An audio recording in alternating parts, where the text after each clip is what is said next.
Good afternoon, good afternoon. Clear है आपका audio video? Audio video clear है? Ready हैं सब लोग फिजिक्स के लिए? Good afternoon, good afternoon, good afternoon. चलिए भाई स्टार्ट करें हम लोग। टॉपिक है हमारा आज का इलेक्ट्रिसिटी। फिजिक्स में लाइट हो चुका है, मोशन हो चुका है, force and laws of motion हो चुका है। अगला टॉपिक हमारा कौन सा है? हमारा अगला टॉपिक है इलेक्ट्रिसिटी। ठीक है, किस किस पर फोकस करेंगे हम लोग? हमारा फोकस रहेगा क्लास 10 पर और क्लास 12 पर। ठीक है, 10th के लेवल पर दिया हुआ है और क्लास 12th के लेवल पर भी क्या किया हुआ है, ये दिया हुआ है। तो सिर्फ 10 से काम नहीं चलेगा, 12th के लेवल तक भी क्या होगा, आपको जाना पड़ेगा। ठीक, आओ पहला क्वेश्चन। पहला ही क्वेश्चन जो है आपका, ये आपकी सारे पॉइंट्स 10th तक की एनसीईआरटी में नहीं दिए हुए हैं। ये सारे क्वेश्चंस आपके 10th तक की एनसीईआरटी में नहीं दिए हुए हैं।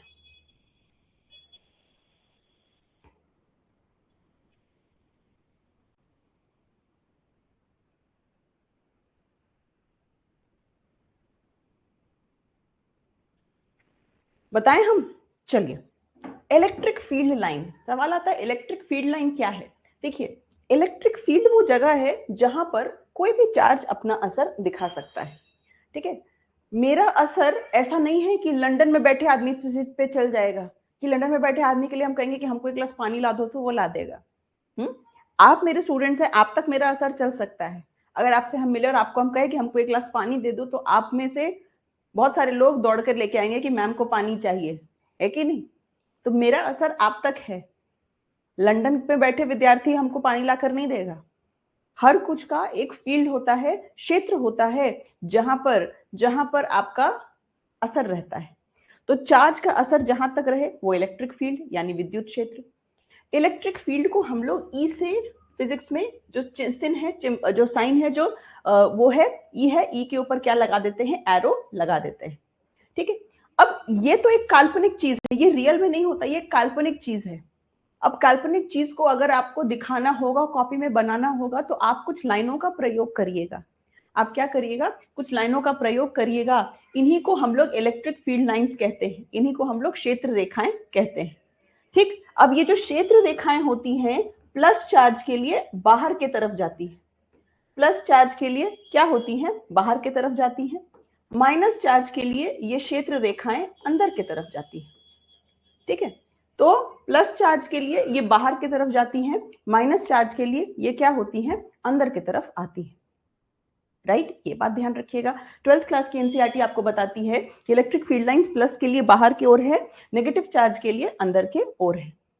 जितनी ज्यादा पास ये क्षेत्र रेखाएं होंगी, ये क्षेत्र रेखाएं जितनी ज्यादा पास होंगी, इसका मतलब क्या होगा कि इलेक्ट्रिक फील्ड वहां पर ज्यादा स्ट्रांग है। अगर ये क्षेत्र रेखाएं दूसरे से दूर हुई, इसका मतलब क्या है कि यहाँ पर इलेक्ट्रिक फील्ड जो है ये वीक है। तो जितनी ज्यादा क्षेत्र रेखाएं, जितनी ज्यादा फील्ड लाइन, इलेक्ट्रिक फील्ड उतना ही ज्यादा मजबूत। तो वही कह रहा है कि इलेक्ट्रिक फील्ड लाइनें पॉजिटिव से निकलती हैं। तो हमने आपको पॉजिटिव के लिए अलग बताया, नेगेटिव के लिए अलग बताया। इलेक्ट्रिक फील्ड लाइनों की दिशा क्या होती है? प्लस से शुरू, नेगेटिव पर खत्म। प्लस से शुरू, नेगेटिव पर खत्म। प्लस से शुरू, नेगेटिव पर खत्म।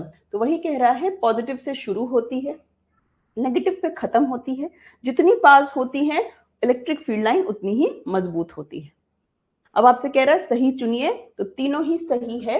1, 2 और 3 आपका करेक्ट आंसर है, राइट आंसर है। दूसरे पे चलिए, क्वेश्चन नंबर 2 पे। क्वेश्चन नंबर 2 कह रहा है आपसे रेजिस्टिविटी यानी प्रतिरोधकता के बारे कह रहा है। क्वेश्चन नंबर 2 आपसे किसके बारे में कह रहा है?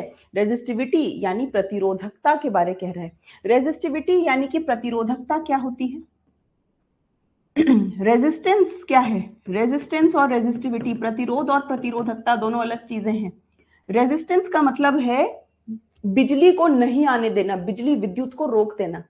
रेजिस्टेंस का मतलब क्या है? रेजिस्टेंस का मतलब है विद्युत को रोक देना, विद्युत को नहीं आने देना।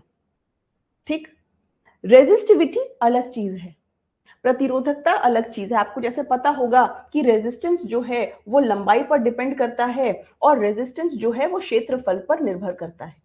जब आप इन दोनों को इस चिन्ह को हटाकर इक्वल टू लगाते हैं तो एक कांस्टेंट लगाएंगे, एक स्थिरांक लगाएंगे, और ये स्थिरांक रेजिस्टिविटी है, प्रतिरोधकता है। रेजिस्टेंस की बात जब आप करते हैं, रेजिस्टेंस की बात करते हैं तो रेजिस्टेंस डिपेंड करता है कंडक्टर के आकार प्रकार पर, मतलब उसकी लंबाई पर और उसके क्षेत्रफल पर। ठीक है, डायमेंशंस ऑफ कंडक्टर यानी आकार प्रकार पर रेजिस्टिविटी नहीं निर्भर करती, रेजिस्टेंस निर्भर करता है, प्रतिरोध निर्भर करता है। रेजिस्टिविटी, प्रतिरोधकता किस पर निर्भर कर रही होती है? मटेरियल के प्रकार की, कि वो कंडक्टर है, चालक है, कुचालक है, सुचालक है।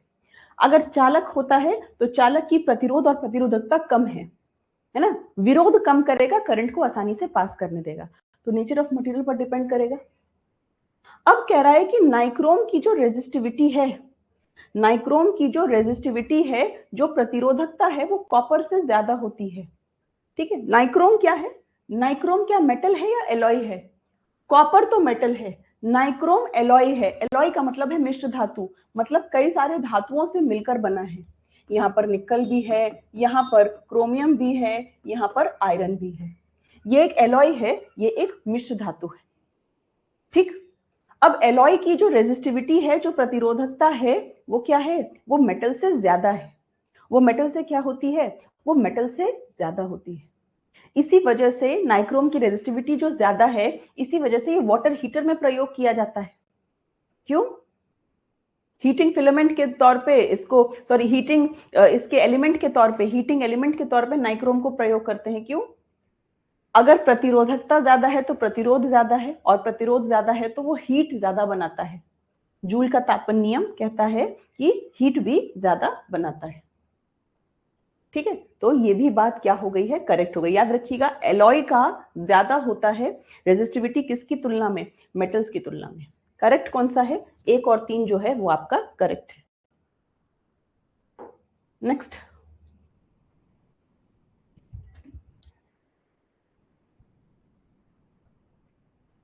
Copper is widely used, copper is widely used in electrical wiring. जो बिजली की तारों में कॉपर अधिकांश यूज किया जाता है, क्योंकि कॉपर एक मेटल है और उसकी रेजिस्टिविटी, प्रतिरोधकता कम है।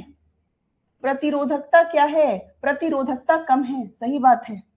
इसकी जो रेजिस्टिविटी है, प्रतिरोधकता है, वो क्या है? इसकी रेजिस्टिविटी, प्रतिरोधकता कम है। अगर रेजिस्टिविटी कम है तो इसका मतलब क्या है? करंट को आसानी से पास होने दे रहा है, करंट को रोक नहीं रहा, करंट को कह रहा है आसानी से पास हो। कॉपर कंडक्टर है ना, चालक है, फ्री इलेक्ट्रॉन है, फ्री इलेक्ट्रॉन अपने आप से मोशन में आ जाते हैं। तो दोनों की दोनों बातें सही हैं, और ये कारण इस कथन को अच्छे से क्या कर रहा है? एक्सप्लेन भी कर रहा है। राइट?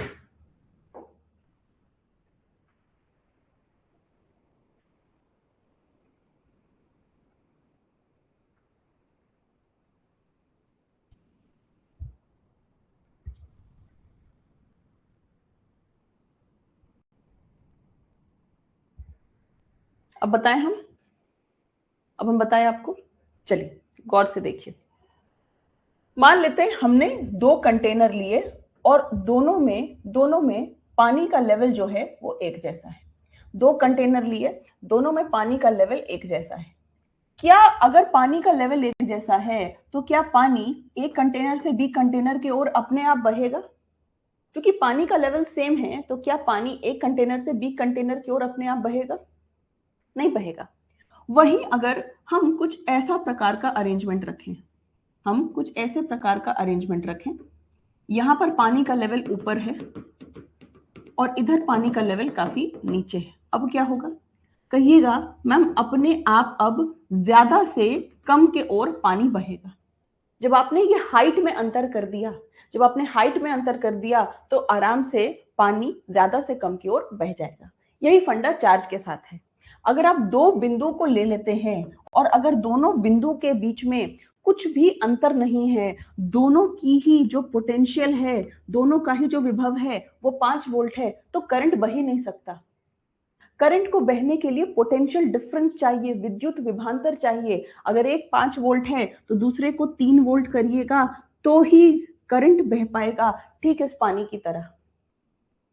यही कथन आपसे कह रहा है। तो क्या कह रहा है कि करंट तभी हो सकता है जब पोटेंशियल डिफरेंस यानी विद्युत विभवांतर हो, और विद्युत विभवांतर के कारण ही चार्ज की मूवमेंट होती है। क्योंकि पोटेंशियल का मतलब ही क्या है, विद्युत विभव यानी इलेक्ट्रिक पोटेंशियल का मतलब ही है कि जब आप किसी चार्ज को अनंत दूरी से विद्युत क्षेत्र में लाते हैं तो आप कितना काम करते हैं, कितना काम करते हैं। ठीक है, अब अगर दोनों जगह सेम काम है तो फिर तो कुछ अंतर ही नहीं है, राइट। नेक्स्ट पर चलिए, 5वें सवाल पर।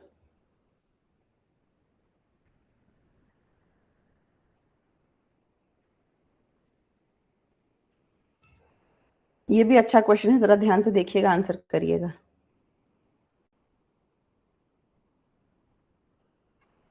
बहुत प्यारा क्वेश्चन है, अच्छा से आंसर करिए देख के। चलिए, हीटिंग इफेक्ट ऑफ करंट है जूल्स लॉ पर आधारित। जूल का तापन नियम क्या कहता है? जूल का तापन नियम कहता है कि किसी तार में अगर बिजली पास करेगी और आप उस तार को छूइएगा तो आपको गर्माहट महसूस होगी।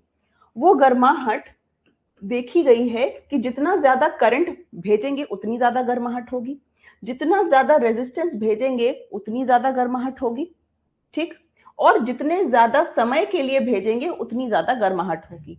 यही है जूल्स लॉ ऑफ हीटिंग यानी जूल का तापन नियम। ठीक है, तो कह रहा है हीटिंग इफेक्ट ऑफ करंट यानी कि जब आप किसी तार पर बिजली भेजते हैं और वो गर्म हो जाता है, जूल के तापन नियम पर आधारित है। उत्पन्न होने वाली जो ऊष्मा है वो करंट के समानुपाती है। एकदम सही। इलेक्ट्रिक फ्यूज इसी फंडे पर काम करता है।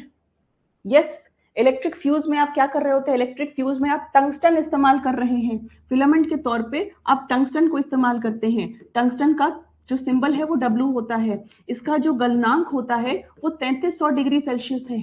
जो मेल्टिंग पॉइंट है, जो गलनांक है, वो कितना हो जाता है? वो हो जाता है 3300 डिग्री सेल्सियस। ठीक है, क्यों? क्योंकि जब तक करंट आएगा तब तक हीट आएगी, और हम अगर कम गलनांक वाले फिलामेंट को ले लेते तो वो तुरंत पिघल जाता। अगर यहां पर मेल्टिंग पॉइंट कम होता तो फिलामेंट तुरंत पिघल जाता, बल्ब तुरंत ही क्या कर जाती? फ्यूज कर जाती। इसीलिए हम ऐसे को यूज कर रहे हैं जिसका मेल्टिंग पॉइंट ज्यादा है, जिसका गलनांक क्या है? ज्यादा है। कितनी भी हीट आए जल्दी नहीं पिघलता। तीनों बातें सही हैं। आपसे पूछ रहा है कि आपको गलत उत्तर चुनना है, गलत कोई भी नहीं है, कोई भी गलत नहीं है, सब सही है। छठे सवाल पर आ जाते हैं। पावर के बारे में कुछ बातें जानिए। पावर के बारे में कुछ बातें आपको बतानी है। पावर की ऐसा यूनिट वॉट होती है, इलेक्ट्रिक पावर है, फॉर्मूला होता है VI या I²R या V²/R। ये तीन फॉर्मूला पावर के होते हैं। ठीक है, क्या ऐसा यूनिट वॉट होती है? बिल्कुल सही। पावर VI के बराबर है। 1 किलोवाट आवर एनर्जी की यूनिट है। देखिए, पावर का मतलब है कि आप कार्य करने की दर, कार्य करने की दर, पावर का मतलब क्या है? कार्य करने की दर, और आप उसी दर पर काम कर पाएंगे जितनी आपके पास एनर्जी हो। इसका मतलब एनर्जी किसके बराबर है? एनर्जी बराबर है पावर इनटू टाइम के। अगर हम पावर को किलोवाट में ले लेते हैं, टाइम को आवर में ले लेते हैं, तो मेरे पास एनर्जी की एक यूनिट निकल कर आती है किलोवाट आवर, और ये कमर्शियल यूनिट ऑफ एनर्जी होती है। हमारे घर में जो बिजली का बिल आता है वो इसी के आधार पे आता है। 1 किलोवाट आवर मतलब 1 यूनिट, 1 किलोवाट आवर मतलब 1 यूनिट, और 1 किलोवाट आवर किसके बराबर है? 3.6 इंटू 10⁶ जूल के बराबर है। क्योंकि जूल एनर्जी की ऐसा यूनिट होती है, किलोवाट आवर एक दूसरी यूनिट हो रही होती है। कौन सी बात करेक्ट है? All of the above correct है। ऑल ऑफ दी अबव क्या है? करेक्ट है। एनर्जी की यूनिट है, ये बात सही है, एनर्जी की ही यूनिट है। नेक्स्ट,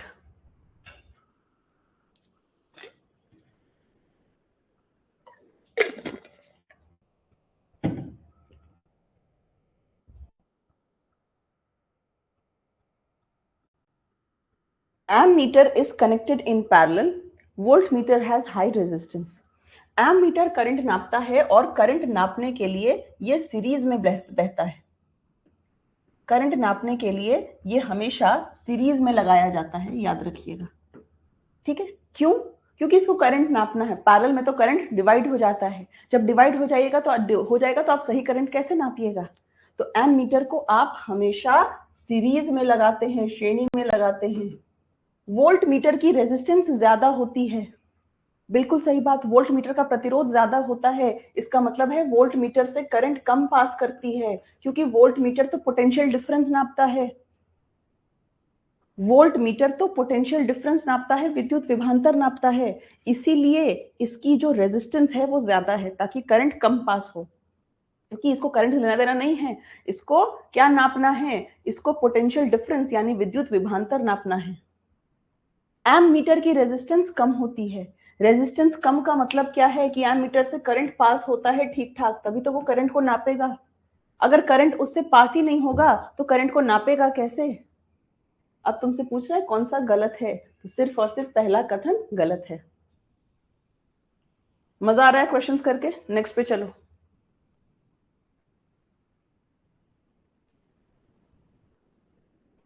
समांतर जोड़ने पर कौन सा बात यहां पर करेक्ट है?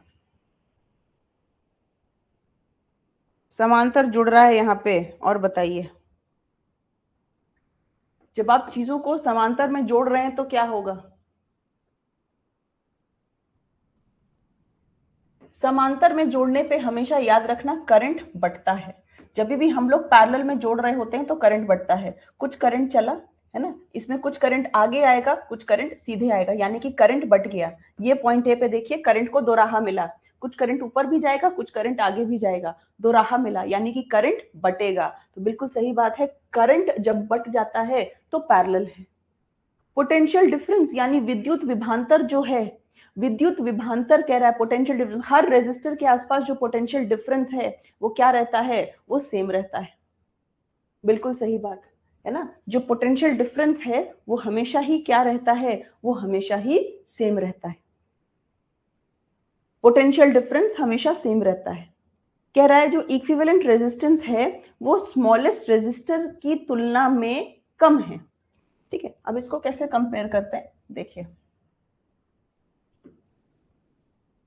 ये दोनों पैरेलल में है, ठीक है, ये दोनों क्या है, ये दोनों पैरेलल में है। एक 3 ओम का है, दूसरा 6 ओम का है। कुल रेजिस्टेंस कैसे निकालते हैं? कुल रेजिस्टेंस हम लोग निकालेंगे 1/6 प्लस 1/3। 6 और 3 का एलसीएम 6 हो जाएगा, ये 1 होगा, ये 2 होगा, यानी 3/6। 1/r है 3/6, तो r किसके बराबर होगा, 6/3 यानी कि 3 ओम। 6/3 यानी कि 3 ओम। इसका मतलब जो यहां पर कुल प्रतिरोध है, यहां पर जो टोटल रेजिस्टेंस है, जो कुल प्रतिरोध है, वो एक के सबसे छोटे वाले के बराबर भी हो सकता है। जो कुल प्रतिरोध है वो कितना आया, सॉरी ये 2 आया, सॉरी ये कुल प्रतिरोध कितना आया, 2 आया। ठीक है, कितना आया, 2 आया। तो हम क्या देख रहे हैं कि ये इसके बराबर है या इससे कम है, इसके बराबर है या इससे कम है? कहिएगा मैम, ऑफ कोर्स कम है।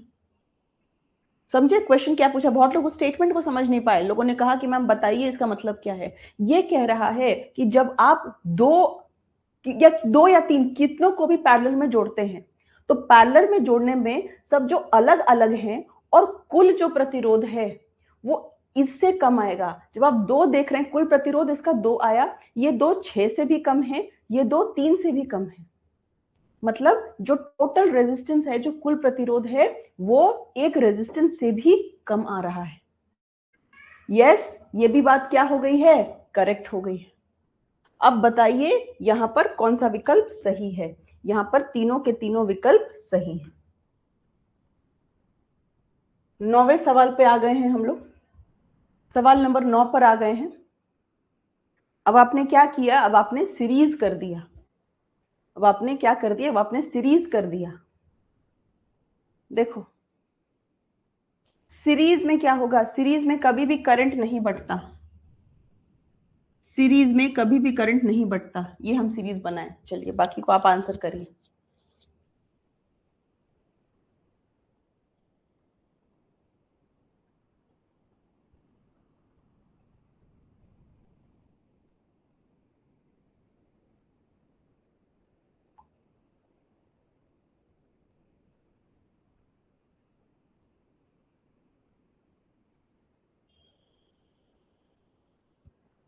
बताएं हम अब, बताएं। ऑप्शन ही दिए हैं ताकि आप लोग कंफ्यूज होइए। तीनों रेजिस्टर है, तीनों सीरीज में है। सीरीज का मतलब है कि करंट नहीं बट रहा, मतलब सेम करंट सब में जा रहा है। ठीक है, सब में सेम करंट जा रहा है कि करंट को दोराहा तिराहा नहीं मिल रहा।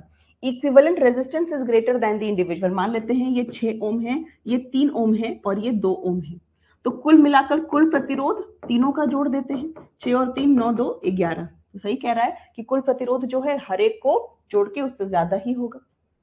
वोल्टेज यानी potential difference, voltage potential difference कैसे निकालेंगे भाई? जो करंट इसमें गया वही करंट इसमें, वही करंट इसमें, वही करंट इसमें। जो पोटेंशियल डिफरेंस है, जो विद्युत विभवांतर है, वो सबका अलग हो जाएगा। वो सबका क्या हो जाएगा? वो सबका अलग हो जाएगा। भले करंट सेम है, V is equal to I R, current same है बेटा सब में, लेकिन सबका रेजिस्टेंस अलग है, सबका प्रतिरोध अलग है, इसीलिए सबका पोटेंशियल डिफरेंस भी क्या है? अलग है। अब तुमसे अगर सही पूछता तब तुम सी मार्क करते, तुमसे पूछा कौन सा गलत है तो तुम कहोगे कोई भी गलत नहीं है, कोई भी गलत नहीं है। सी तब पूछे तुमसे सही पूछता, पूछा कौन सा गलत है। 10वें सवाल पे आ गए अब।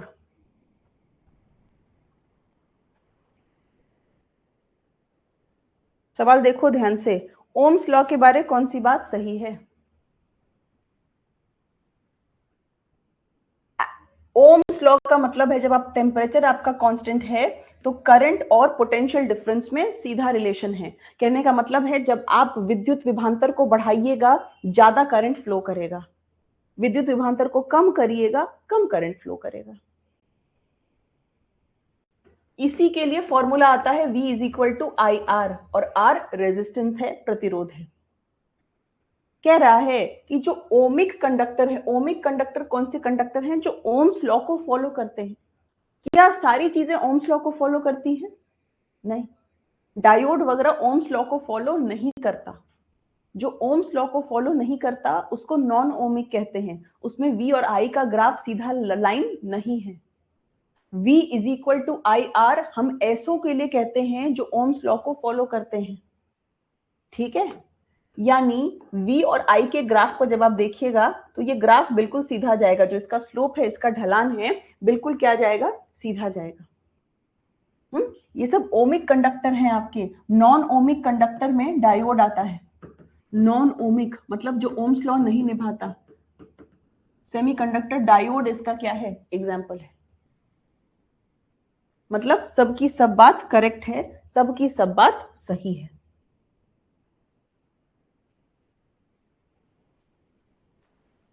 इलेक्ट्रिक फील्ड लाइन, कहीं पर विद्युत क्षेत्र दिया है, इलेक्ट्रिक फील्ड लाइन दी हुई है। अगर आप इस इलेक्ट्रिक फील्ड लाइन से टैंजेंट बनाते हैं, टैंजेंट यानी स्पर्श रेखा। टैंजेंट किसको कहते हैं? कोई भी चीज जो उसको सिर्फ एक जगह पर टच करे, सिर्फ एक जगह पर टच करे, उसको टैंजेंट कहते हैं। तो इलेक्ट्रिक फील्ड लाइन पर टैंजेंट यानी स्पर्श रेखा बनाने पर हमको इलेक्ट्रिक फील्ड की दिशा मिलती है। याद रखिएगा डियर, इलेक्ट्रिक फील्ड को ई से दिखाते हैं, ऊपर एक एरो लगा देते हैं और क्या लिख देते हैं? इसका फॉर्मूला होता है F/Q। इलेक्ट्रिक फील्ड यानी विद्युत क्षेत्र का मतलब ही है कि एक चार्ज कितना फोर्स, कितना बल खुद पर महसूस करता है। एक चार्ज, एक फोर्स कितना बल खुद पर महसूस करता है। ऐसा यूनिट क्या हो जाएगी? फोर्स की न्यूटन, चार्ज की कूलम, तो इसकी ऐसा यूनिट हो जाएगी न्यूटन पर कूलम। और चूंकि हमने ऊपर ये एरो लगा दिया तो ये वेक्टर क्वांटिटी है, यानी कि ये सदिश राशि है। ठीक, चल सकते हैं आगे अगले पर। ये प्रॉपर्टीज में आपने पढ़ रखा होगा, 11th क्लास की एनसीईआरटी आपको बताती है कि दो इलेक्ट्रिक फील्ड लाइनें कभी भी एक दूसरे को काटती नहीं है, एक दूसरे को काटती नहीं। उसके पीछे क्या कारण है? ये विद्युत क्षेत्र की रेखाएं एक दूसरे को क्यों नहीं काटती? क्योंकि अगर आप इनसे टैंजेंट बनाते हैं तो ये इलेक्ट्रिक फील्ड की दिशा बता देती है। अगर ये काट देंगी तो इसका मतलब क्या है कि मैम इलेक्ट्रिक फील्ड की इधर भी दिशा और इधर भी दिशा है। ऐसा संभव थोड़ी है। किसी भी चीज की एक ही दिशा हो सकती है ना, कोई भी चीज दो दिशा में नहीं जा सकता। हमेशा किसी भी चीज की एक फिक्स्ड दिशा ही क्या होती है? संभव होती है। सिर्फ और सिर्फ एक ही दिशा संभव होती है।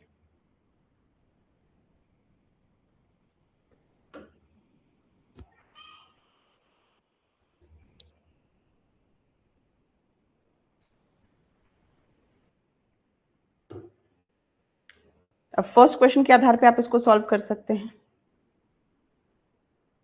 फर्स्ट क्वेश्चन के आधार पे आप इसको क्या कर सकते हैं, सॉल्व कर सकते हैं।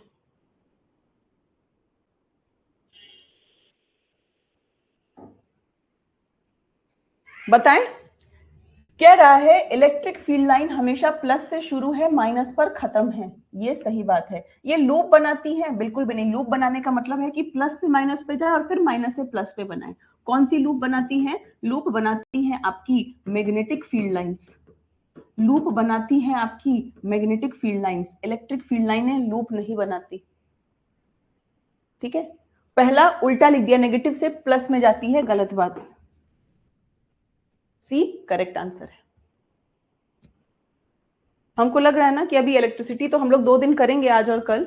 इसके बाद ना हम लोग सोचे थे पीरियोडिक टेबल करेंगे, बट हमें लगता है इलेक्ट्रिसिटी के बाद मैग्नेटिज्म कर लो। उससे क्या होगा कि फिजिक्स के लाइट तुमने कर लिया, फोर्स लॉज ऑफ मोशन कर लिया, मोशन कर लिया, इलेक्ट्रिसिटी कर लोगे और मैग्नेटिज्म कर लोगे, तो बहुत हद तक चीजें निपट जाएंगी। ठीक है, इलेक्ट्रिसिटी के बाद नेक्स्ट टॉपिक मैग्नेटिज्म रहेगा, है ना। थोड़ा सा प्लान में चेंज कर रहे हैं, क्योंकि इलेक्ट्रिसिटी मैग्नेटिज्म साथ में ही टॉपिक्स आते हैं, इंपॉर्टेंट है, एक दूसरे से रिलेटेड है बहुत हद तक।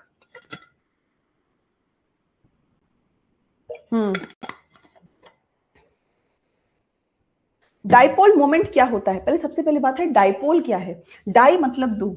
डाइपोल ऐसे दो चार्जेस का बना हुआ होता है जो नंबर में तो सेम है लेकिन साइन में विपरीत है। ठीक है, जैसे मान लेते हैं अगर एक है +5 कूलम तो दूसरा है -5 कूलम, चार्ज और उनके बीच की जो दूरी होती है। तो डाइपोल मोमेंट को फिजिक्स में हम लोग छोटे पी से दिखाते हैं, ऊपर एरो देते हैं, और ये क्या है? ये है charge into distance. Charge into distance. ऐसा यूनिट क्या हो जाएगी? Coulomb metre. चार्ज को कूलम्ब में नापते हैं, चार्ज को कूलम्ब में नापते हैं, दूरी को मीटर में नापते हैं, तो ऐसा यूनिट हो जाएगी इसकी कूलम्ब मीटर। ठीक, ऊपर एरो लगा दिए हैं तो समझ ही जाओगे कि मैम वेक्टर क्वांटिटी है, सदिश राशि है। ऊपर जब एरो लगा ही दिए हैं तो समझ जाओगे कि वेक्टर क्वांटिटी है, सदिश राशि है। ठीक है, तो ये है डाइपोल मोमेंट, ये है डाइपोल मोमेंट। क्लियर? चलें आगे अगले सवाल पर। ठीक है, अगला सवाल अच्छा सवाल है, बताइए फिजिक्स में डाइपोल मोमेंट की दिशा क्या देंगे? फिजिक्स में डाइपोल मोमेंट की दिशा क्या देंगे? डाइपोल मोमेंट की दिशा क्या आएगी? पढ़ने में मन नहीं लगता काहे भाई? ये तो तुम मेरी बेइज्जती कर रहे हो। कोई है ऐसा जिसको पढ़ने में मन नहीं लग रहा है? ऐसे मत करो यार। देखो यार, एक आध दिन हो सकता है ना, एक आध दिन हो सकता है, एक आध दिन हो सकता है, लेकिन ऐसे थोड़ी होगा कि मन ही नहीं लगेगा पढ़ने में। देखो क्या हम बताएं, डाइपोल का मतलब है दो बराबर चार्ज, बस दोनों के साइन में, चिन्ह में डिफरेंस है। इसकी दिशा क्या होती है? इसकी दिशा माइनस से प्लस होती है। Tangent to the field line बेटा इलेक्ट्रिक फील्ड की दिशा है डियर अंकिता, ये इलेक्ट्रिक फील्ड की दिशा है, ये इलेक्ट्रिक फील्ड की दिशा है, इलेक्ट्रिक फील्ड की दिशा है। पॉजिटिव से नेगेटिव ये फील्ड लाइन की दिशा है, ये फील्ड लाइन की दिशा है। नेगेटिव से पॉजिटिव होती है डाइपोल मोमेंट की दिशा। समझे? अगर तुमसे विद्युत क्षेत्र रेखा की दिशा पूछता तब भी लिखते, टैंजेंट पूछता, स्पर्श रेखा पूछता तो अब तुम इलेक्ट्रिक फील्ड की दिशा बोलते। तुम लोग ऐसा ऐसा बात करते हो, मन नहीं लग रहा है पढ़ने का। ऐसा यूनिट क्या है अभी जस्ट बताया? अरे यार leak question, electric dipole moment. अच्छा, जो जो लोग सोच रहे हैं कि ये सब कहां से है, ये सब 12th क्लास की एनसीईआरटी से है। डाइपोल मोमेंट 10th क्लास की एनसीईआरटी में नहीं है। जो लोग फाउंडेशन में पढ़े हुए हो मेरे से, आपको पता है ये सब चीज पढ़ा चुके हैं, पुराने फाउंडेशन बैच वाले। कूलम्ब मीटर में इसको नाप रहे होते हैं, दूरी इंटू चार्ज। सीएम को सेंटीमीटर मत लिख देना गधे के तरह, ये सब मिस्टेक तुम लोग कर सकते हो, इसीलिए बोल रहे हैं। प्लस चार्ज के कारण इलेक्ट्रिक फील्ड की दिशा क्या होती है? अगर आप प्लस चार्ज लेते हैं तो प्लस चार्ज के कारण इलेक्ट्रिक फील्ड की दिशा क्या होगी? प्लस चार्ज के कारण इलेक्ट्रिक फील्ड की दिशा होगी बाहर के तरफ, अवे फ्रॉम द चार्ज, और नेगेटिव के लिए अंदर की ओर। सवाल नंबर 18, टॉर्क। ये आया ना बढ़िया सवाल, ये आया ना बढ़िया सवाल। ये आया बढ़िया सवाल, मजेदार सवाल।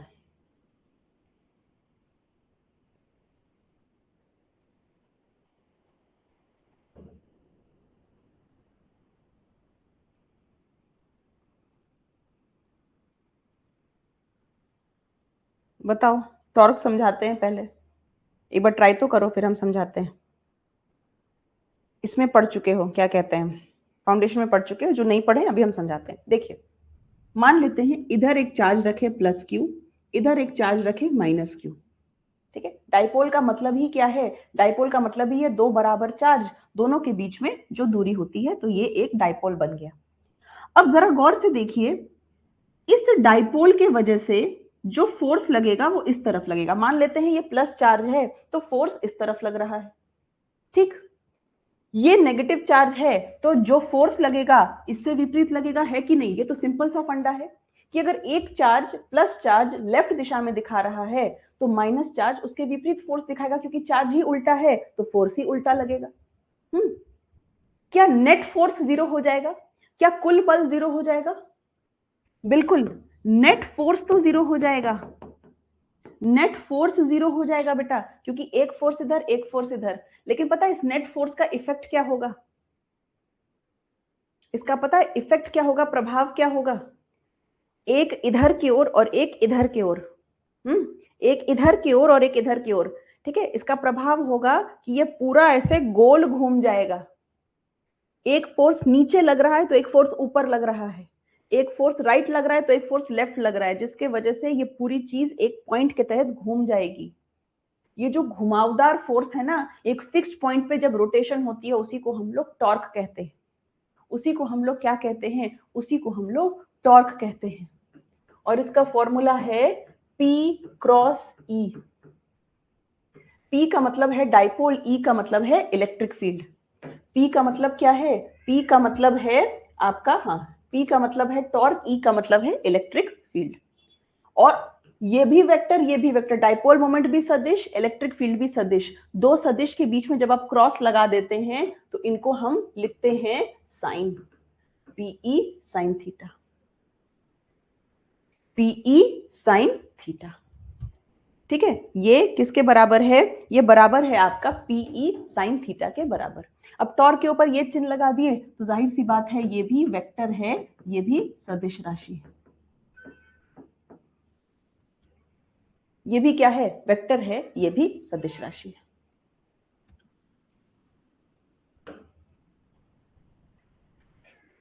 ऐसा यूनिट ऑफ इलेक्ट्रिक फील्ड, अरे फिर से लीक क्वेश्चन, फिर से लीक क्वेश्चन। इलेक्ट्रिक फील्ड का मतलब क्या है कि कोई चार्ज कितना बल महसूस कर रहा है, न्यूटन पर कूलम्ब। कोई चार्ज कितना बल महसूस कर रहा है।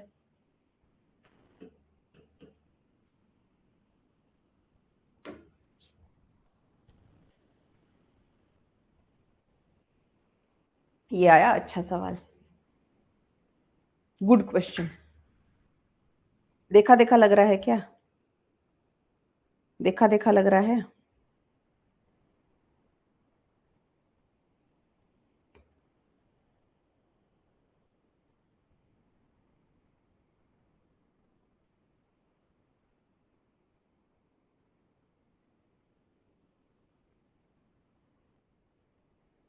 बहुत कॉमनली पूछा जाता है एग्जाम, इस बार एईडीओ में भी पूछा गया है, टीआरई एग्जाम में भी पहले आपसे पूछ लिया गया है।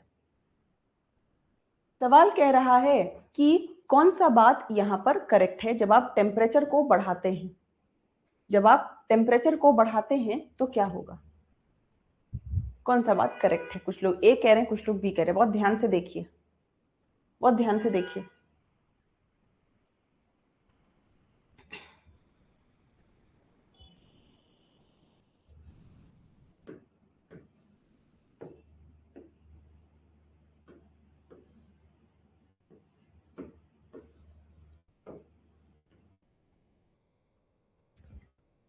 ये तीन ग्राफ हमारी 12th क्लास की एनसीईआरटी हमको बता रही होती। ठीक है, आखिरी वाला ग्राफ किसके लिए है? आखिरी वाला ग्राफ है सेमीकंडक्टर के लिए, यानी कि अर्धचालक के लिए। आखिरी वाला ग्राफ किसके लिए है? सेमीकंडक्टर के लिए, अर्धचालक के लिए। ये है रेजिस्टिविटी यानी प्रतिरोधकता, ये है टेम्परेचर। ये क्या है? ये है टेम्परेचर। अब यहां पर जैसे जैसे आप टेम्परेचर बढ़ा रहे हैं, रेजिस्टिविटी यानी प्रतिरोधकता क्या होती जा रही है? कम होती जा रही है। जैसे जैसे आप टेम्परेचर बढ़ा रहे हैं, रेजिस्टिविटी यानी कि प्रतिरोधकता क्या होती जा रही है? कम होती जा रही है। क्योंकि टेम्परेचर बढ़ने पे इलेक्ट्रॉन को एक तरीके से एनर्जी मिल रही है और वो इलेक्ट्रॉन क्या कर रहे हैं? फ्री हो जा रहे हैं, मुक्त हो जा रहे हैं। मुक्त हो जाएंगे तो आसानी से ट्रैवल कर पाएंगे। आसानी से जब इलेक्ट्रॉन घूम जाते हैं, फिर जाते हैं, तो करंट ले आते हैं। ठीक। पहला वाला ग्राफ कॉपर के लिए है। कॉपर एक मेटल है, कॉपर एक धातु है। आप देख रहे हैं कि जब आप तापमान बढ़ा रहे हैं, तापमान बढ़ाने से रेजिस्टिविटी यानी प्रतिरोधकता क्या हो रही है? बढ़ रही है। रेजिस्टिविटी यानी प्रतिरोधकता क्या हो रही है? बढ़ रही है। क्यों? क्योंकि जैसे जैसे आप तापमान बढ़ाइएगा, इलेक्ट्रॉन को एनर्जी मिलती है और सारे इलेक्ट्रॉन एक दूसरे से लड़ भिड़ जाते हैं। जैसे जैसे टेम्परेचर बढ़ाए, तापमान बढ़ाए, इलेक्ट्रॉन सबको एनर्जी मिली और सब अपने से माथा भिड़ा लेता है। करंट को जाने का जगह ही नहीं बचता। कैसे जाम वाले सड़क पे जो दो लोग अगर जाम लगा देते हैं लड़ाई करने में, तो सब आगे नहीं जा पाते। ठीक वैसे ही बीच वाला ग्राफ एलॉय के लिए है, मिश्र धातु के लिए है, जहां पर रेजिस्टिविटी टेम्परेचर में रिलेशन तो है, लेकिन बहुत डायरेक्ट रिलेशन नहीं है। ठीक है, तापमान बढ़ने से रेजिस्टिविटी बढ़ती तो है, पर बहुत ज्यादा नहीं बढ़ती। ठीक, ये ग्राफ अपने में ही क्या कर रहा है? आपको एक्सप्लेन कर रहा है। अब आओ क्वेश्चन पे। तापमान बढ़ने पर क्या हो रहा है? तापमान बढ़ने पर सेमीकंडक्टर यानी अर्धचालक की रेजिस्टिविटी कम हो रही है। जब आप तापमान बढ़ा रहे हैं तो जो प्रतिरोधकता है वो क्या हो रही है? वो कम हो रही है। तापमान बढ़ाने पर प्रतिरोधकता सेमीकंडक्टर की कम हो रही है, जबकि कंडक्टर की बढ़ रही है। B is the right answer. B is the right answer. ठीक, जो आपको हम ग्राफ में बताए वही चीज यहां पर लिखा हुआ है। ये तीनों तरीके के ग्राफ आपकी 12th क्लास की एनसीईआरटी में है, फाउंडेशन में भी आप सबको बता चुके हैं। नेक्स्ट, ये भी एईडीओ में क्वेश्चन था और ये तो आपको हम यूट्यूब पे भी कराए थे। नहीं भी आप जानते हो तो भी एक बार ट्राई करो, क्योंकि ये अच्छा क्वेश्चन है। इस बार एईडीओ के एग्जाम में पूछ लिया गया था। इस बार आपसे एईडीओ के एग्जाम में क्या किया गया था? पूछ दिया गया था। तुमको क्या करना है? एक गैल्वेनोमीटर को वोल्टमीटर में बदलना है। अब गैल्वेनोमीटर क्या करता है? गैल्वेनोमीटर छोटा करंट नापता है। गैल्वेनोमीटर छोटा करंट नापता है। इसको तुमको किस में बदलना है? इसको वोल्टमीटर में बदलना है। ठीक, गैल्वेनोमीटर भी छोटा करंट नापता है। छोटा करंट कब आएगा? जब रेजिस्टेंस ज्यादा होगा। इसको तुमको बदलना है वोल्टमीटर में। वोल्टमीटर भी पोटेंशियल डिफरेंस नापता है, यानी कि उसमें भी करंट कम ही होना चाहिए। छोटा करंट तब आएगा जब रेजिस्टेंस ज्यादा होगा, प्रतिरोध ज्यादा होगा। बात समझ में आया? गैल्वेनोमीटर छोटा करंट नापता है। एक ऐसा यंत्र है जो छोटे करंट को नापता है। ज्यादा करंट दोगे तो यही खराब हो जाएगा, आगे कैसे बदलोगे? तो इसमें तुमको छोटा करंट लाना है। छोटा करंट तब आएगा जब रेजिस्टेंस ज्यादा होगा। ठीक है, तो जाहिर सी बात है लो रेजिस्टेंस वाला आंसर नहीं होगा, प्रतिरोध ज्यादा होना चाहिए। अब प्रतिरोध पैरेलल में तो ज्यादा नहीं होता, क्योंकि पैरेलल में प्रतिरोध कम हो जाता है। इसीलिए high resistance wire in series. High resistance wire in series. Parallel में तो रेजिस्टेंस ही कम हो जाता है। अच्छा क्वेश्चन है, अच्छा क्वेश्चन है। ठीक है, देखो गैल्वेनोमीटर को सीरीज में जोड़ दिए रेजिस्टर के साथ, तो ये पूरी चीज वोल्टमीटर बन गई। ये इस बार बीपीएससी एएसओ मेंस में क्वेश्चन पूछा था। ये बीपीएससी एएसओ मेंस का क्वेश्चन है। कॉपर और आयरन, ठीक है, सेम करंट पास किया। एक कॉपर की तार, एक लोहे की तार, दोनों में से सेम करंट पास किया, तो बताओ क्या होगा? अब एक सिंपल सी चीज बताओ, बिजली की तारें बनाने के लिए तुम कॉपर इस्तेमाल करते हो कि आयरन इस्तेमाल करते हो? कॉपर इस्तेमाल करते हो कि आयरन इस्तेमाल करते हो? मैम बिजली की तार बनाने के लिए तो कॉपर इस्तेमाल करेंगे। ठीक, कॉपर इस्तेमाल करेंगे क्योंकि कॉपर करंट को आसानी से भेजता है, मतलब इसका रेजिस्टेंस कम होगा, कॉपर का प्रतिरोध कम होगा क्योंकि कॉपर में करंट ज्यादा जाता है। आयरन में आयरन का प्रतिरोध ज्यादा होगा क्योंकि यहां पर करंट कम जाएगा कॉपर की तुलना में। ठीक है, अब हीट कह रहा है, हीट कह रहा है बेटा हीट और रेजिस्टेंस कैसे रिलेट है? जूल के तापन नियम से, H = I²RT। जिसका रेजिस्टेंस ज्यादा होगा, जिसका प्रतिरोध ज्यादा होगा, उसमें ऊष्मा ज्यादा बनेगी। आयरन में प्रतिरोध ज्यादा है, आयरन में प्रतिरोध ज्यादा है, इसीलिए आयरन में हीट भी ज्यादा बनेगी। आयरन में हीट भी क्या बनेगी? आयरन में हीट भी ज्यादा बनेगी। बात समझ में आया? कॉपर और आयरन, बिजली की तारों में कॉपर प्रयोग करते हैं क्योंकि कॉपर का प्रतिरोध कम है, प्रतिरोध कम तो हीट भी कम। आयरन का प्रतिरोध ज्यादा है, रेजिस्टेंस ज्यादा तो हीट भी ज्यादा। अच्छा क्वेश्चन था, बीपीएसओ एएसओ मेंस में, बीपीएससी एएसओ मेंस में पूछा गया सवाल था।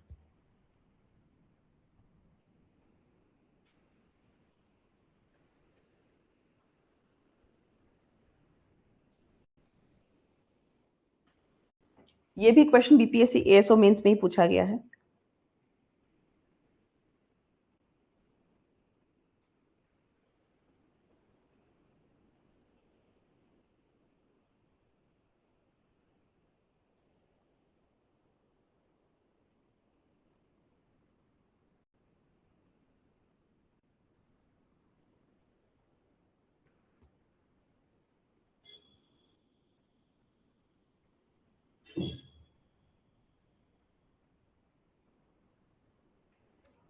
बताया, काफी टाइम दे दिए तुम लोगों को, ए और बी दोनों हो रहा है।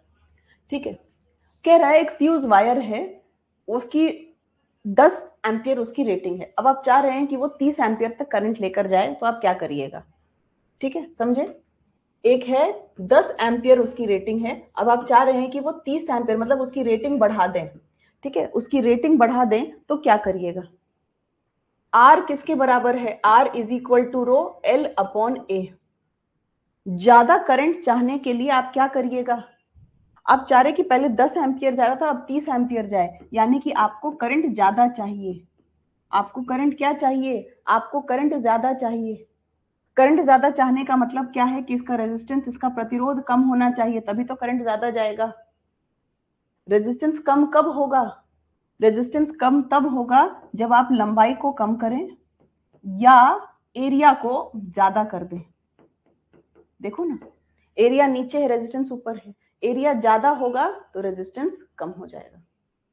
ठीक है, बात समझ में आ गया? अब देखो जरा, बिल्कुल, increase the cross sectional area, increase the cross sectional area. Fuse को कभी आप पैरेलल में नहीं लगाते, इसीलिए बी आंसर नहीं होगा बेटा। फ्यूज को हमेशा हम लोग सीरीज में लगाते हैं, फ्यूज को कभी भी पैरेलल में नहीं लगाते, कोई मतलब ही नहीं होगा। फ्यूज सेफ्टी डिवाइस है, आपको ज्यादा करंट से बचाता है। फ्यूज को आप हमेशा सीरीज में लगाते हैं, पैरेलल में नहीं लगाते। एरिया बढ़ाइए, एरिया बढ़ाने से रेजिस्टेंस कम हो जाएगा, प्रतिरोध कम हो जाएगा, प्रतिरोध कम तो करंट ज्यादा। ठीक, और इसको आप हमेशा सीरीज में ही लगा रहे होते हो। नेक्स्ट पे चलिए, अब एग्जाम्पलर के कुछ सवाल हैं। अब कुछ एनसीईआरटी एग्जाम्पलर के सवाल है, हो सकता है आपने इनको पहले देखे होंगे, बट यहाँ पर करना इंपॉर्टेंट है क्योंकि ये अच्छे क्वेश्चंस हैं, है ना, अच्छे क्वेश्चंस हैं, इसीलिए इनको करना देखना क्या है, जरूरी है, इंपॉर्टेंट है।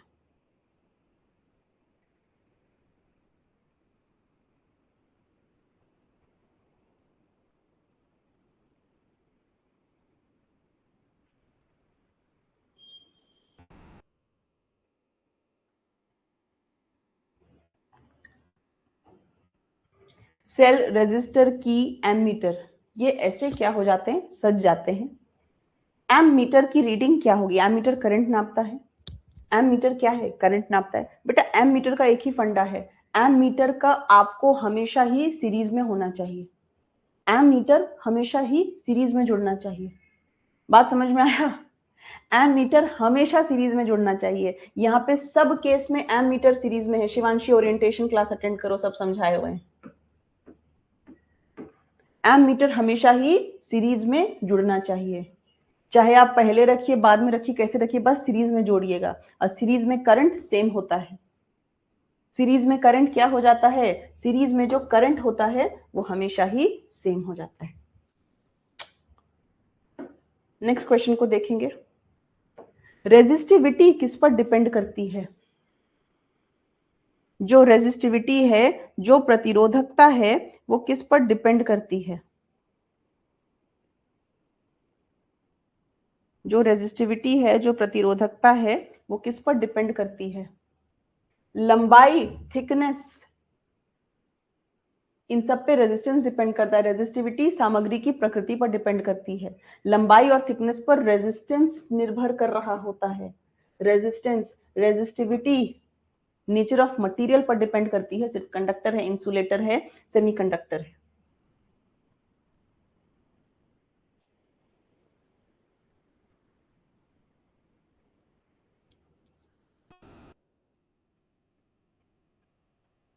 नंबर ऑफ इलेक्ट्रॉन्स, भाई एक बेसिक फॉर्मूला है, Q is equal to NE। ठीक, N मतलब नंबर ऑफ इलेक्ट्रॉन, E मतलब एक इलेक्ट्रॉन पर चार्ज।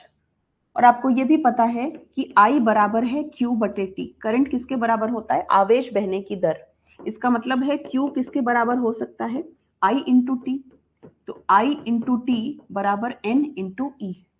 करंट कितना दिया हुआ है? 1 एम्पियर। टाइम क्या दिया हुआ है? टाइम दिया हुआ है 16 सेकेंड। टाइम कितना दिया हुआ है? 16 सेकेंड। एन आपको निकालना है। एक इलेक्ट्रॉन पर चार्ज कितना होता है? 1.6 into 10 to the power minus 19 coulomb. 1.6 into 10 to the power minus 19 coulomb, यानी 16 बराबर है n इंटू 1.6 इंटू 10 की पावर माइनस 19। ठीक, यहां से ये हट गया। इधर से 16 जो होगा वो कट जाएगा, इधर से 16 जो होगा वो कट जाएगा। तो n किसके बराबर हो जाएगा? जल्दी जल्दी बताओ। Basic maths, basic maths. अब ये बेसिक मैथ्स आप लोग करेंगे, ये बेसिक मैथ्स आप लोग करेंगे, हम नहीं करेंगे। सब हम पूरा सॉल्व कर दिए, बेसिक मैथ्स करेंगे। अब बेसिक मैथ्स में गड़बड़ करोगे तो मेरा प्रॉब्लम नहीं है। हम समय दे रहे हैं, तुम लोग सब इसको सही आंसर करके हमको इसका बताओ। पूरा हमने सॉल्व कर दिया, बस माइनस प्लस आपको देखना है और आंसर देना है। बस माइनस प्लस देखना है और इसका क्या देना है? आंसर देना है। ए और सी क्या लिख रहे हो यार? 10 की पावर माइनस 19 है बेटा, 10 की पावर माइनस 19 है।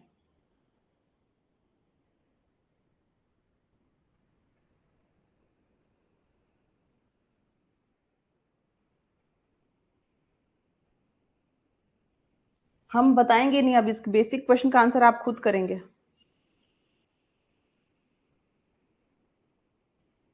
A current of 1 ampere is drawn by a filament of an electric bulb. Number of electrons passing through a cross section of the filament in 16 seconds would be roughly. Umesh अलग ही answer दे रहा है, D.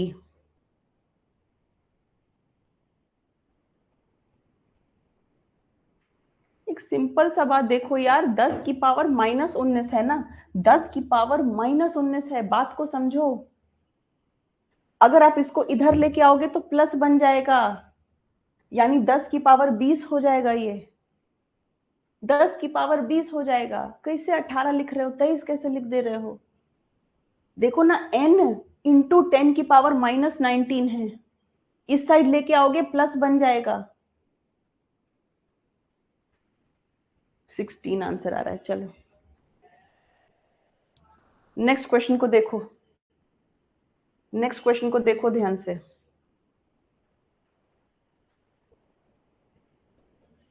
कौन सा सही जुड़ा हुआ है? M metre series में जोड़ते हैं, वोल्ट मीटर पैरेलल में जोड़ते हैं। ये गलत है क्योंकि एम मीटर को पैरेलल में जोड़ा है। ठीक, ये गलत है क्योंकि वोल्ट मीटर को सीरीज में जोड़ा है। तो अब हम 2 और 4 में फंस गए। अब हम 2 और 4 में फंस गए। हमेशा याद रखना, बैटरी का प्लस और एम मीटर का प्लस एक साथ, बैटरी के प्लस से एम मीटर का प्लस मिलना चाहिए। यहाँ बैटरी के प्लस से एम मीटर का माइनस मिल रहा है, इसीलिए ये बात गलत हो गई। यहाँ पर बैटरी के प्लस से एम मीटर का प्लस मिल रहा है। बैटरी के माइनस से एमीटर का माइनस मिल रहा है, सही बात हो गई। B is the right answer. तो इसका मतलब है कि आपको एमीटर को सीरीज में, वोल्टमीटर को पैरेलल में देखने के साथ दोनों के आपको प्लस माइनस भी देखने हैं। एमीटर का प्लस और बैटरी का प्लस एक साथ होना चाहिए। अगला सवाल, 5 रेजिस्टर है 1/5 ओम के। 5 रेजिस्टर है 1/5 ओम के। मैक्सिमम रेजिस्टेंस कितना होगा? बेटा मैक्सिमम, अधिकतम प्रतिरोध तब होता है जब आप सबको सीरीज में जोड़ते हैं। जब आप सबको किस में जोड़ते हैं? सीरीज में जोड़ते हैं। यानी 1/5 प्लस 1/5 प्लस 1/5 प्लस 1/5 प्लस 1/5, 1 2 3 4 5 को आप सीरीज में जोड़े, यानी 5/5 यानी 1 ओम। मैक्सिमम तब होता है जब आप किस में जोड़ते हैं? जब आप सीरीज में जोड़ते हैं। नेक्स्ट क्वेश्चन आप सबको चैलेंज करेगा। नेक्स्ट क्वेश्चन आप सबको क्या करेगा? चैलेंज करेगा। ये क्वेश्चन पक्का चैलेंज करेगा।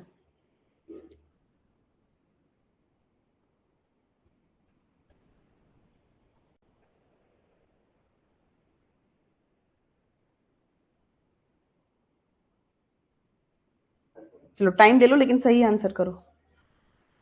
टाइम ले लो, लेकिन क्या करना है? करेक्ट आंसर करना है, सही आंसर करना है।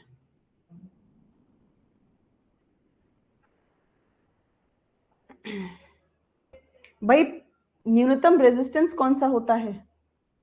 न्यूनतम कौन सा होता है भाई? न्यूनतम होता है जब आप चीजों को पैरेलल में जोड़ते हैं। कैसे जोड़ते हैं? पैरेलल में जोड़ते हैं। पैरेलल में हमने देखा था बेटा कि जो कुल रेजिस्टेंस आता था, जो कुल रेजिस्टेंस आता था वो सबसे छोटे वाले से भी छोटा होता था। जो टोटल रेजिस्टेंस आता था, जैसे ये कह रहा है कि 1/5 के आपके पास 5 रेजिस्टर है। 1/5 के आपके पास क्या है? 5 रेजिस्टर है। तो 1 2 3 4 और 5। हमने पढ़ा था बेटा कि जो टोटल रेजिस्टेंस आएगा पैरेलल में जोड़ने में, जो टोटल रेजिस्टेंस आएगा वो इससे भी छोटा आएगा। वो इससे भी क्या आएगा? वो इससे भी छोटा आएगा। तो इसके बराबर तो हो नहीं सकता, इससे ज्यादा भी हो नहीं सकता, है कि नहीं?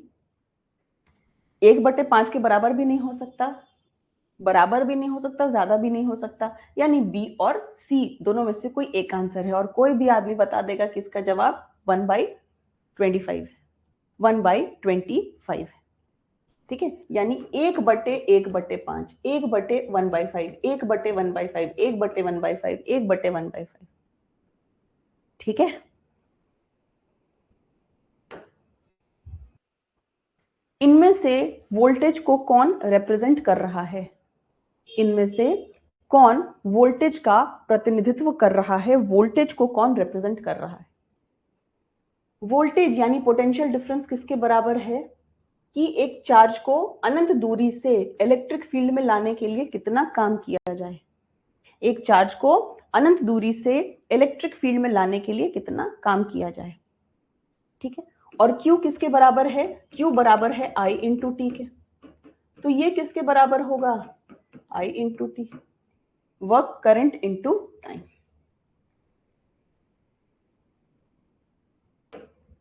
दिमाग लगाना पड़ेगा, बिना दिमाग लगाए होगा नहीं।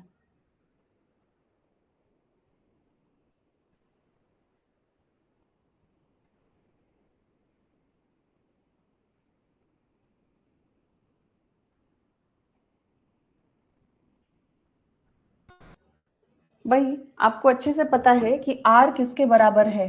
R बराबर है रो L अपॉन ए। ठीक, पहले केस में क्या कह रहा है? पहले केस में कह रहा है कि दोनों का क्या सेम है? दोनों का रेजिस्टेंस सेम है। दोनों का रेजिस्टेंस सेम है। दोनों का क्या सेम है? दोनों का सेम मटेरियल की है, तो जाहिर सी बात है दोनों की रेजिस्टिविटी भी क्या हो गई है? सेम हो गई। राइट, अब अंतर क्या कह रहा है? कह रहा है कि एरिया को पहला है जिसमें कि जो लेंथ है वो L है, area of cross section A है, रेजिस्टेंस R है। आप दूसरा कंडक्टर ले रहे हैं, अब इसका जो रो है वो सेम होगा। सेम क्यों होगा? सेम इसीलिए होगा क्योंकि यहां पर ये सेम क्यों है? ये सेम है क्योंकि मटेरियल सेम है, मटेरियल सेम है मतलब रेजिस्टिविटी यानी कि प्रतिरोधकता क्या है, सेम है। सिर्फ आपने लंबाई को क्या कर दिया है, लंबाई को दोगुना कर दिया है, लंबाई को दोगुना कर दिया है। एरिया भी क्या है, एरिया भी, तो एरिया क्या होगा, अब बताओ, अब बताओ, सोच के बताओ बेटा, एरिया क्या होगा, क्या एरिया को a/2 लिखेंगे, 3a/2 लिखेंगे जैसा कि आप सब आंसर दे रहे हैं, 2a लिखेंगे या 3a लिखेंगे?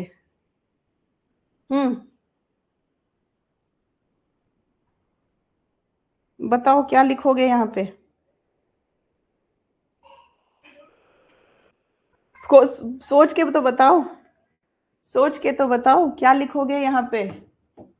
बेटा सब कुछ सेम है, मटेरियल भी सेम है, दूसरा कह रहा है कि दूसरे वाले की भी रेजिस्टेंस आर है, दूसरे वाले की भी रेजिस्टेंस आर है, पहले वाले की भी रेजिस्टेंस आर है, दूसरे वाले की भी रेजिस्टेंस आर है, यानी सब कुछ सेम होगा। ये तब होगा जब हम लोग इसको 2a लिखेंगे, ये तब सेम होगा जब हम लोग एरिया को 2a लिखेंगे, तभी तो ये भी 2 से 2 कट जाएगा, यानी सारी चीजें पहले के जैसी सेम हो जाएगी। बात समझ में आया, बात समझ में आया। मटेरियल सेम है, मटेरियल सेम है तो इसका मतलब क्या है कि रो सेम होगा। पहले लंबाई L थी तो अब लंबाई 2L लिख दी है इन्होंने। कहा है रेजिस्टेंस भी सेम है, प्रतिरोध भी सेम है।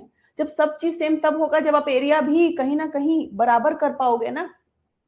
यहाँ पे L/A है तो यहाँ भी L/A होना चाहिए था, क्योंकि इधर 2 दे दिया क्वेश्चन में तो इधर भी 2 लिखेंगे, खत्म कहानी। नेक्स्ट पे चलो। अच्छा सवाल है, इसमें लोग गलती करते हैं, अच्छा क्वेश्चन है, इसमें लोग गलती करते हैं और करना भी चाहिए, हक है आपका, जन्म सिद्ध अधिकार है आपका। क्या कहते हो, जन्म सिद्ध अधिकार है कि नहीं? ये 3 रेजिस्टेंस है आपके पास, R1 R2 R3। कौन सी बात करेक्ट है, कौन सी बात सही है?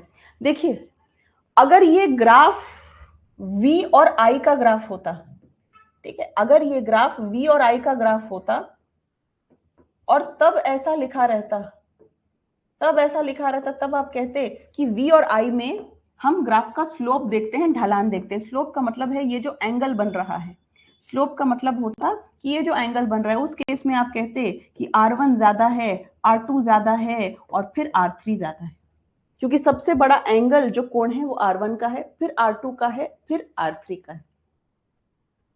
तो बी जवाब आप तब देते जब ये VI ग्राफ होता।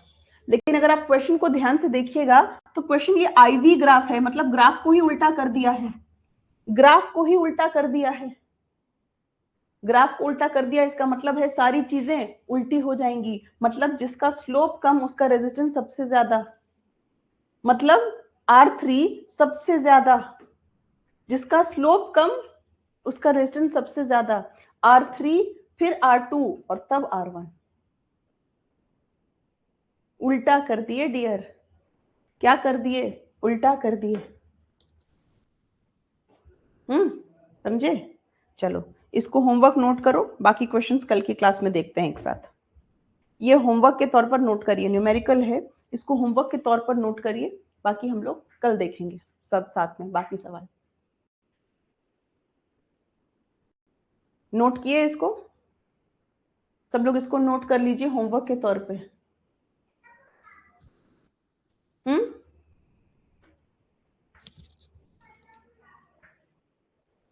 यस नक्श प्लीज आज तक का टाइम दो, कर देते हैं। Done, okay.